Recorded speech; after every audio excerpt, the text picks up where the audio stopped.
Hello guys, welcome to the YouTube channel. I graduated in 2024 from the VCAA curriculum with an ATAR of 98.55, and during this year 12 year I gained 500 subscribers on my YouTube channel, which is also pretty interesting. So you guys had some questions about how I got my ATAR and things, the unis, and here are my answers. Alright, let's dive into the first question. What is your name? Bruh. Okay, so my name is Marshel, but it's spelt with an EL at the end, not an AL. Yeah, just remember that. What course and uni am I going into with that ATAR? So my ATAR was unfortunately not high enough for dentistry, but it is high enough for medicine. So I'm applying for medicine, but I do still have some backup options, such as engineering. But we'll see where God takes me in the future. I just want to go in something in the science field, hopefully medicine, but if not, I do have my backup option of engineering, which is also perfectly fine. How did you get a 50 in general maths? So I made a video on that, which is going in depth, but if I can, I will make another video explaining other things like my bound book, my exam progression tracker and all that to help you in general maths. What would you say my typical routine was, i.e. when did I study? So I believe that you shouldn't have a set timer saying, okay, let's study 3 hours every day after school. That's not how it works. What you want to aim for is, let's finish these tasks, X, Y, Z, after I finish school. You don't want to be like, okay, let's study for 3 hours, and then you only end up doing like one task. Whereas if you go by tasks, then it'll change every night, different hours, but it is more effective that way. How to improve motivation to study? Well, remember, do you want to aim for a higher ATAR? To be honest, the only reasons you need a higher ATAR is if you're trying to get into medicine or dentistry, or you just want to look good, I guess, for a YouTube channel. Not me, but that is a way to get motivated. Another reason to aim high is if you don't know what you're doing, which is kind of like me initially. I didn't know what I was doing, but I was thinking, okay, I've got to aim high, because what if I want to do medicine later on? And that is the case. Then you want to aim high either way. So another way to motivate yourself is, remember, you only have 2 years, year 11, year 12, and then you're pretty much free. Apparently university is a lot less stressful than year 12, especially if you're aiming high anyway, so remember that. What am I going to be uploading in the future? That's a good question. I'm going to be uploading more videos about all my subjects. So I know I didn't do the best in, like, say, chemistry, but I can still give tips and advice that you can learn from, so that you don't have to make my errors and you can get a 50 for chemistry. Tips for physics, like how to approach such worded questions. Yeah, I'll make a specific video for that as well.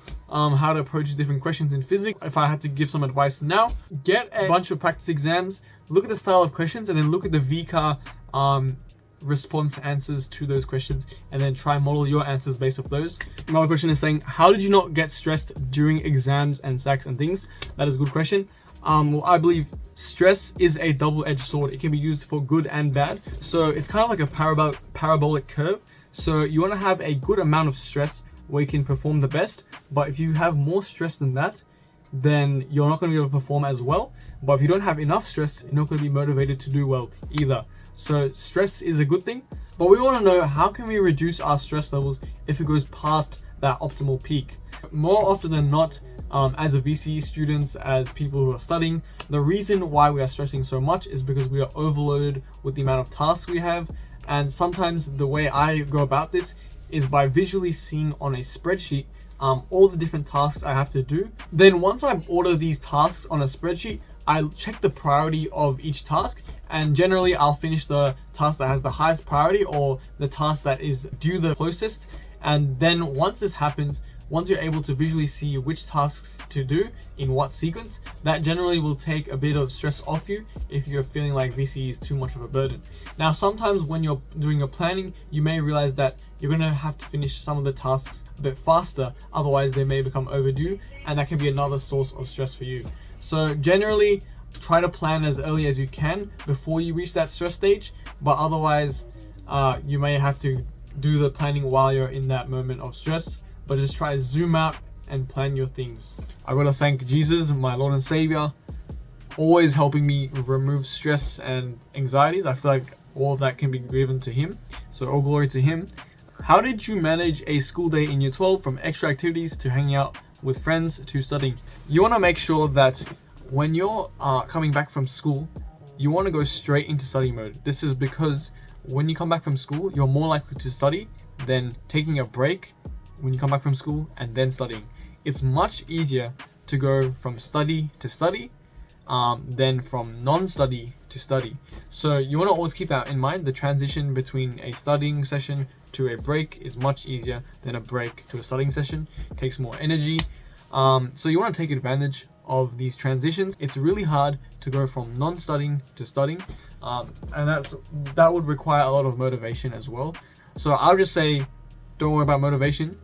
Just keep studying until you can't really study anymore. Then that is when you should take a break and chill out for a bit for the rest of the day.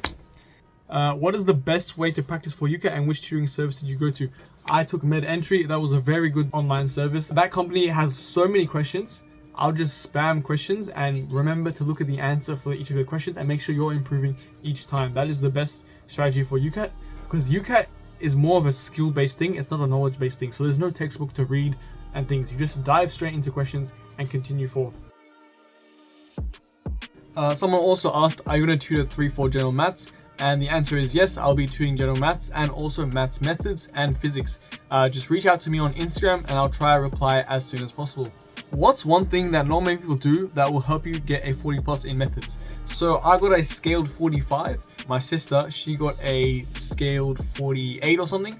But here's the thing, I was doing much better than her in all my practice exams. So I was always scoring higher than her. But here's the thing that made me get a lower score than her in the end. There was an error with my score report. So the SACs scores is 5% lower than what it should have been. But also the problem was that I was doing all the exams, all my practice exams in the same room under exam conditions, right?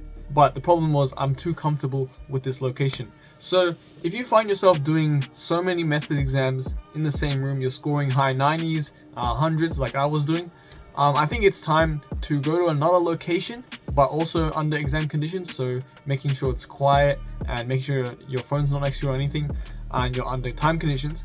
But make sure you're in another room. I was performing much lower and much more stressful in the exam room at my school.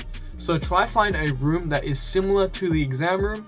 I guess could be the way the chair was adjusted, the tables, all the exam room settings, the pressure, everything built up. So make sure you have a similar pressure type atmosphere, and make sure you're not too comfortable like in your bedroom while doing your practice exams. I think that's a big factor. Everyone that gets maybe 38 and beyond, they have a chance of getting a raw 50, like they know the content, but the problem is that they make silly mistakes. So it's definitely easy to get the knowledge and content wise of a 50, but just making sure you eliminate those mistakes is what helps you to get the 50. And that's basically what happened to me for general maths, but unfortunately not for methods. Does Mike Wazowski wink or blink? It really depends how you define wink or blink. So winking, does that mean blinking one of your eyes, or does that mean blinking 50% of your eyes? Because if it's blinking 50% of your eyes, Mike Wazowski blinks. But if it's blinking one of your eyes, he winks. What was one habit that carried you through year 12 VCE? Well, I'll tell you something that's not a habit, but something that definitely helped me in VCE for year 12 is doing an accelerated subject, which means doing a subject a year early. So for example, I did year 12 Latin and year 12 general maths a year early, and I did them in year 11. So this will reduce the workload, reduce the stress for year 12, because then I only had to do 4 subjects instead of 6 subjects in year 12.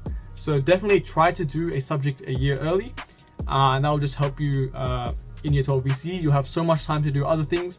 I had so much time, I even made this YouTube channel and did other things. But in terms of a habit that would definitely carry me through year 12 VCE is that as soon as you come back from school, there's probably a little bit of energy in you that says, okay, let's keep studying. Use that and keep studying. Even when you come back from school, I hear people saying, okay, when you come back from school, take a half an hour break, take a 1 hour break, and then study. But it's actually a lot harder than just coming back from school and studying straight away. You're still in the studying flow state to keep studying, and you want to take advantage of that. And then once you do that every time, it's going to be even easier to get straight into the flow state of studying, and then studying becomes an easy habit like that. If you want to take a break, just do something like taking a small nap, or like just chilling out, not on social media, not on anything too dopamine intensive. That is the key, not going on anything dopamine intensive. Otherwise, it's going to be really hard to study for you throughout the rest of the year. But yeah, I hope you guys enjoyed that video. If you have any more questions, please place it down in the comments below and I'll try to reply as soon as I can.